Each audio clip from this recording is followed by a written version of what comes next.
سارے تمہارے اعمال ہیں۔ فمن وجد خیرا فلیحمد اللہ، جو اپنے نامہ اعمال میں نیکی پاتا ہے اللہ کا شکر ادا کرے۔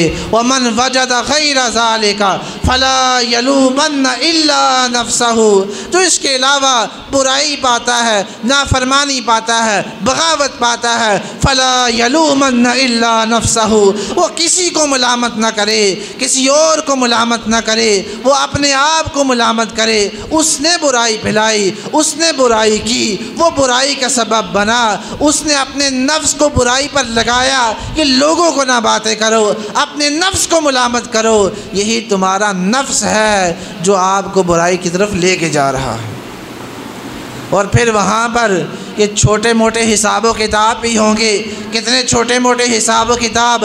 اللہ کا قرآن کہتا ہے وَتَرَى الْمُجْرِمِينَ مُشْفِقِينَ مِمَّا فِيهِ وَيَقُولُونَ يَا وَيْلَتَنَا، جب آپ مجرموں کو دیکھیں گے اللہ سے ڈر رہے ہوں گے اور کیا کہیں گے؟ مَا لِهَذَا الْكِتَابِ، اس کتاب کو، اس نامہ اعمال کو کیا ہو گیا ہے؟ لَا يُغَادِرُ صَغِيرًا وَلَا كَبِيرًا إِلَّا أَحْصَاهَا، یہ نہ چھوٹے سے چھوٹا عمل چھوڑ رہی ہے، نہ بڑے سے بڑا عمل، کچھ بھی نہیں چھوڑ رہی۔ جو کچھ بھی عمل کیا، جو کچھ بھی کام کیا، وہ سارے کا سارا اس نامہ اعمال میں لکھا ہوا ہے۔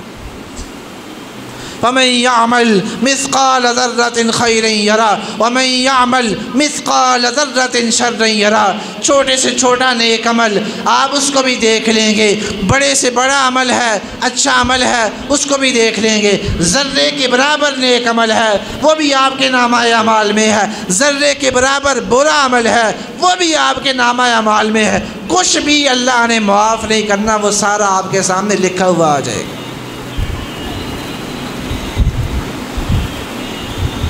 یہ سارے کے سارے سلسلے ہمارے سامنے قیامت کے دن آ جانے ہیں، اور یہ سلسلے اللہ نے ہمیں دکھانے ہیں۔ ما یلفظ من قول الا لدیہ رقیب عتید، یہ سب کچھ ہمارے سامنے آنے والا ہے، اور یہ سارا ہمارے نامہ اعمال کا حصہ بننے والا ہے۔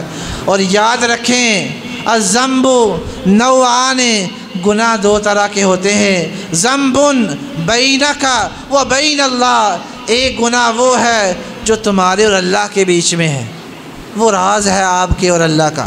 وَذَنْبٌ بَيْنَكَ وَبَيْنَ النَّاسِ، ایک گناہ وہ ہے جو راز نہیں ہے، جو تو نے علل اعلان کیا، جو تو نے لوگوں کے سامنے کیا، جو تو نے لوگوں کو دکھلایا، جس سے لوگوں کو جرت پیدا ہو گئی، اس کا معاملہ بڑا سنگین ہے۔ اس گناہ سے اپنے آپ کو بچا کے رکھیں،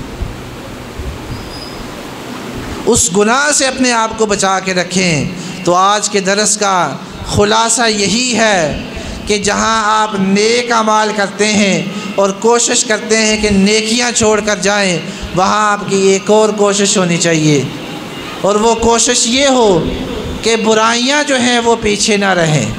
آپ مریں تو برائیوں کا سلسلہ بھی منقطع ہو جائے، اور وہ کوئی بھی برائی کی شکل ہو، وہ برا علم پھیلانا ہو، وہ اولاد کی بری تربیت ہو، وہ جدید ذرائع ہوں تبلیغ کے آگے پہنچانے کے، ان کے ذریعے برائی پھیلے، وہ آپ طاقتور ہیں، پاورفل ہیں، آپ برائی کے طریقے ایجاد کر رہے ہوں، تو یہ بڑی 4 شکلیں ہیں جن سے آپ نے اپنے آپ کو، اپنے گھر والوں کو، اپنے بیوی بچوں کو، اپنے دوست احباب کو بچانا ہے، اور اپنے سب لوگوں کو اس سے محفوظ کرنا ہے۔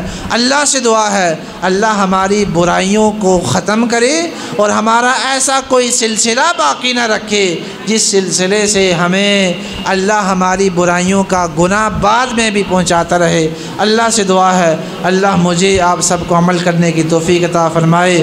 وآخر دعوانا ان الحمد للہ رب العالمین۔ سبحان ربک رب العزت عما یصفون۔